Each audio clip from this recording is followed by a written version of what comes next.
Olá, esse é o estudo Fatores Críticos de Sucesso na Implementação de ERP Cloud em PMEs, um estudo de caso em organizações brasileiras. Esse estudo foi desenvolvido pelo Leonardo Moro Barbieri e por mim, Michele Cremersot.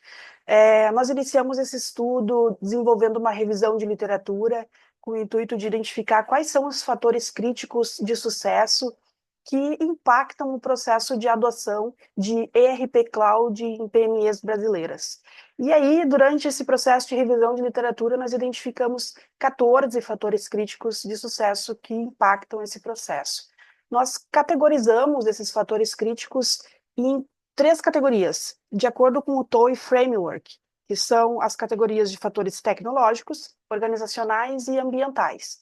Uma vez categorizados, nós fomos para uma segunda etapa do nosso estudo de caso, que consistiu na realização aí de entrevistas com pessoas de 5 empresas diferentes, aí, totalizando em torno de 10 entrevistas que nós realizamos, com pessoas que tinham no mínimo 5 anos de experiência e que passaram por todo o processo de adoção de um RP em nuvem e que fizeram, ou então o processo de transição de um RP tradicional para um RP em nuvem. E por meio dessas entrevistas, nós conseguimos elencar quais são os fatores críticos de sucesso que mais impactam esse processo de adoção, né, de implementação de um RP Cloud.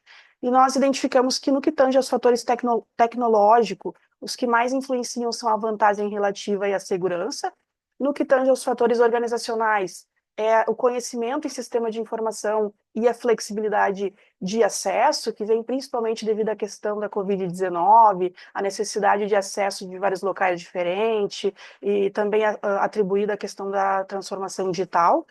E nós temos ainda os fatores ambientais, que estão fortemente relacionados à questão de competitividade e do controle do governo. Ademais, com o nosso estudo de caso, nós identificamos 2 novos fatores que até então não estavam identificados na literatura nacional e internacional, que são boas práticas na adoção de RP Cloud e a definição clara de processos organizacionais e processos de negócios. Esses 2 processos, essas 2 etapas, né, esses 2 fatores, nós apresentamos e discutimos mais claramente aí no nosso artigo. Muito obrigada.